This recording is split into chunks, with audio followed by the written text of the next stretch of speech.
good. I'm Heidi. Nice to meet you. Nice to meet you. Yeah, Madam Firefly in the house. Hey, I'm Stephanie. Hello. Nice to meet you. You too. And I'm Alex. Thank you so much. First off, I just want to say thank you. This is like the coolest opportunity. So, yeah, big fan, man. We, chopping it up on Instagram. It's so cool to finally get it like face to face with you, man. Being a part of this is like so cool. Thank you. Very humbly. Thank you. It's a massive honor to be part of this. Thank you very much. Yeah, cool. Okay, so first off, I'd love to just do a little precursor. So Heidi is new and wants to get into DJing. She's been like a music lover her whole life. Mm-hmm. And then so DJ Stephanie over here, she's been in it for about a year. Yeah, about a year. And super diehard. She's got the whole like passion for it. So, and then I do music production. I've been doing it for a couple of years now. We've been following each other. So kind of a little bit of everything. So I was just kind of want to like leave the board open for Q&As and anything as far back and forth. So we got a lot of questions and like all kinds of stuff. So I'm going to take a little step back for a second and let everyone kind of take the reins for a minute. I'm going to bring some probably 1 second. All right, I'm going to go first. Okay, go for it. I'm an Aries. I like to start it off. Okay. Yeah. So being that, how did you get started into like doing what you do and so the best at it, really? Even AI knows you're the best at it. Yeah. Wow. Yeah. That's scary. Yeah. I got into music by collecting records and cassettes as a young boy. And eventually I got a hi-fi system from my auntie that had a turntable and tape deck and radio all combined in this one unit. And what I used to do, I used to make mixtapes. Oh yeah. Taking a record, putting a cassette in the deck, playing one song on the record, pausing the tape deck, getting another record on, and then recording and repeating the process until I made a mix of like lots of different songs from lots of different albums. And I got into doing that, at a young age. And then eventually I ended up buying some turntables, some belt drive turntables. Yeah. What age were you at that? Yeah. Sorry. Yeah, I wanted to be a DJ probably around about the age of 16, 17. I started being more aware of it. And by the time I was 18, I saved up enough money to get, some belt drive turntables, a mixer, and some headphones. And yeah, start my journey from then. That's so nice. Cool. So cool. So I'm guessing you're like a Gen X-er? Yeah. Yeah. I'm a Gen X. I'm 47 years of age.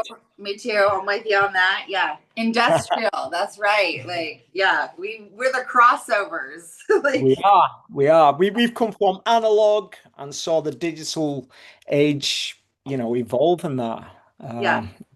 I'm grateful to be 47. Yeah, nice. And, yeah. I'm grateful to have experienced, the analog world before, everything went completely digital. So that was one of my questions too, was your take on the whole analog versus digital, endless controversy. Yeah. I suppose we've grown up with it. So we saw the analog world and then we've grown and evolved into the digital world, and it's just become part of our life. When it comes to DJing, I like both. I like the analog world. I like collecting records. I like buying records. I like, going to record shops and digging out, breaks and stuff like that, meeting people. But I also like the convenience of the digital world too. I don't just play records. I play CDJs. I use Serato. I use DVS system. So yeah, there's cool stuff that we can do like this. We can stream, we can talk. I'm in the UK, you're in America, and we can have a conversation. So technology is quite cool for that type of thing. You know, all this you know, technology on the phone, it's really useful and it's really convenient, but sometimes it can be a bit too much and a bit overwhelming, especially the social media side of it. Yeah, that's, you know, that's another rabbit hole on it on its own, that, you know, so I feel like we're totally tracking you on that. On that note, though, like I'm a hunter as well, a huntress, you know, whatever. So I just, people ask me like, what kind of music do you like? And I know it's the most generic answer, but I just like the hunt. Like you're describing, just going to the store and like digging through everything. And I've done that my whole life, you know, because when I was a kid, you know, my parents were alcoholics. So it was like, they're always getting drunk and playing music. And they're like, hey, can you pick out the next record? And that was like the highlight of my childhood was like, you know, going to the record collection. That was like a wall of records and just digging through them and learning about like Motown and psychedelic, you know, everything, whatever, all kinds of music. So I still do that. And I don't really have a favorite because I like to ask people what they're listening to because I just want to learn. I always want to learn like new stuff. Yeah. But so primarily my favorite in that regard is SoundCloud. I use SoundCloud. I saw you on there. I don't know if you use it that often, but I was wanting to pick your brain on, you know, on any online places for hunting out music like SoundCloud that you might use. Yeah, I use Bandcamp a fair bit. Bandcamp is good. You know, you're supporting the artist directly. Yeah, I found some good stuff. Sometimes I subscribe to Patreon and, you know, get like different like DJ mixes and DJ edits. That's a good place to look. And just, you know, speaking to people online and stuff, you know, you can connect with people, and sometimes people will send you new music, which is really, really good, you know. And yeah, I still go to record shops. I'll never stop doing that. As long as record shops, I'll be in there getting my fingers dusty. Yeah, yeah. He says it with the whole wall behind him. Just like, it's legendary. Yeah. Yeah, I like collecting stuff. I'm a bit of a nerd as well. I like collecting, you know, all kinds of stuff, comics, figures. Oh yeah. Yeah. Yeah, I just love it all. Right? Know? Yeah. It's like I feel like I forgot who said it, but it was like if you collect records, you probably collect sneakers. I think it was maybe Jazzy Jeff, but he's like, if you collect the sneakers, you probably have like the action figures to go with it. And it's just like, yeah, it's a vibe for sure. Definitely. All right, I have a question as the newbie. What is the difference between, and this goes for you guys too, is like, what's the difference between a playlist and a DJ set list? I suppose with a DJ set list, you've created that, you know, list of music to work, you know, on a mix or on the dance floor. So like you work out transitions and stuff, you know. Making a playlist, it doesn't, you're not necessarily doing it from a DJ mindset where you think, oh, every song got to mix into the next song or it got to transition. But they are kind of similar. You know, you want both, you know, DJ playlist and, you know, set list to work, to tell a story, as it were. Okay. To take you on a journey. Well, that's the way I see it anyway. Right. So, yeah. So one song leads to the next song, kind of like in a story, like. I think of it like mixing potions. Like you're a witch and you're in the kitchen, you got your cauldron, and you're just mixing things, right? And you're making something new out of it. And what I've liked when I go is like the ride, right? It's like takes you on different like journeys, you know. Yeah. There's different feelings and sensations and different like bass, and then it switches and like is softer and like, you know. So Yeah, when you say potions, I always think of it as like cooking with like ingredients, where it's like don't over season it, but it's like you want it, and it's kind of the same idea that it was like a little bit of this, a little bit of that. Okay, and leading into my next question, which is like, then how do you read the crowd of what they want to hear or that? So yeah, how do you read the crowd? Yeah. It depends on the gig. You know, I do many different styles of gigs. You know, sometimes I do like bar gigs where I'm playing for like 6-7 hours at a time. And then sometimes I'll do specialist gigs where, you know, I just turn up and do an hour set amongst you know, a lot of other DJs. Sometimes I'll do, you know, like corporate functions or weddings and that type of thing. So every gig is different, but I think from experience you can catch a vibe what people are feeling, you know, what type of audience you're playing to, what type of event it is, you know, I played lots of different styles of music as well. So sometimes I'll get booked to just play, you know, like a boom bap hip hop set, or, you know, like a drum and bass set. So, you know, I'll make a DJ list or a DJ set, and yeah, I'll just go with the flow kind of thing. I'll make the list like, you know, quite long. I'll have like a lot of songs in that playlist, and I can go in different directions. Say the crowd is feeling more hype, I can like, you know, ramp it up or whatever. Or if they, you know, it's more of a mellow vibe, I can bring it down, or I can take them on a journey.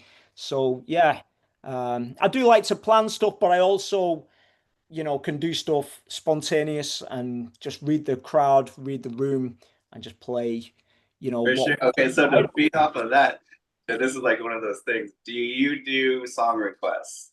Yeah. Yeah. That's one of those like. I see memes about that. So yeah. Depending on the scenario.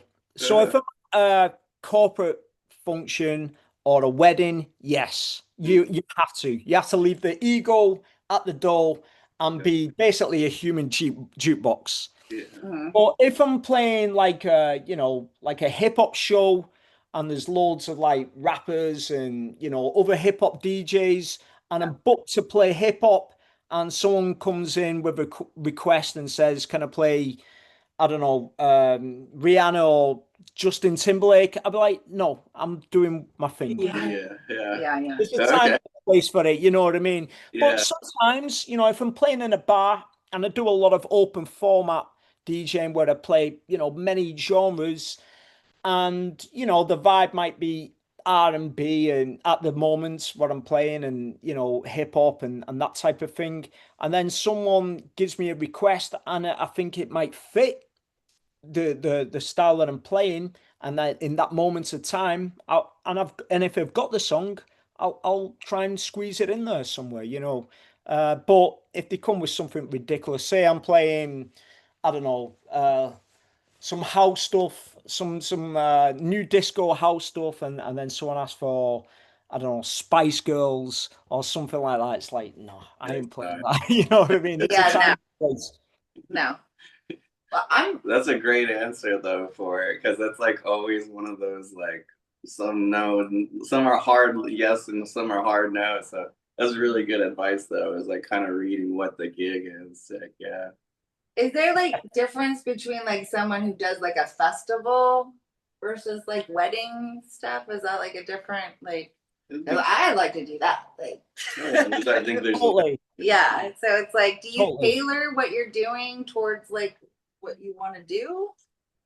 Yeah, I've played a few festivals. I'm not massive on the festival circuit, but I've played a few. You know, in my career, I've done a fair few festivals, and you know, you kind of get booked to do, I don't know, a certain type of music. You know, say like the stage is playing like, you know, in the UK we have like a lot of bass music, so like dubstep, drum and bass, jungle, that type of thing. You know, you make an hour set or a 45-minute set playing that type of thing. And yeah, you wouldn't really play a request at a festival. You just kind of do your thing. Maybe have a plan A and a plan B, just in case your plan A playlist isn't going down well with the crowd, and then you can switch. I gotcha. You know, but I wouldn't necessarily play a request. If it was at a festival and I'm playing like, I don't know, drum and bass or jungle, and someone suggests a song and it's not fitting with it, I'd just rather do my thing in that scenario. Very cool. Yeah. So way back in the day, I used to mess around with like Fruity Loops and Ableton and do some like sound engineering, and I want to get back into that. But until then, as far as like What did you use? What is Fruity Loops? And just for making music. Oh, okay. Electronically. Oh. Electronic music. Computers. All right. Yeah. Got it. But as far as like copyrights, for like messing with people's music, I was wondering like your thoughts on how much of that you might do, like enjoy just blending like creative like sound engineering into like pre-made music and then making mixes and remixing it. I like to sample, and I don't really care about copyright. I just do it. You know, music's there to be played about with, and yeah, if copyright is an issue with a song that you released, you're doing something good. If it's on the radar and people ask for rights, you're doing something good with your music. It's getting to the right place. But no, I don't really care. I'll sample anything and I'll use it, and yeah, it's just a form of expression.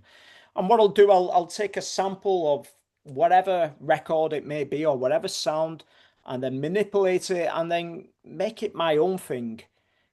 Express myself with it using either a sampler or the turntables, and just get busy and creative with it. I was gonna ask what you use for that. Sorry, do you use Bandcamp a lot? To get the samples or to release my music? For just more of the like altering the music, and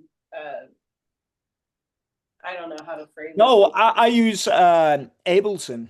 Okay, Ableton. Okay. For production, yeah, I use Ableton. I have used other things. I used to use an MPC, an Akai MPC, which is like a sampler stroke drum machine. I used to use one of them back in the days. I've used Pro Tools. I've used what else have I used? I've used Sony Acid. I've used different things, but right now I'm just using turntables and Ableton. That's all I use really, and a little controller as well. Are you using the Ableton with Serato Splice, or I know they have like a bridge between those two softwares. Is that like your go-to?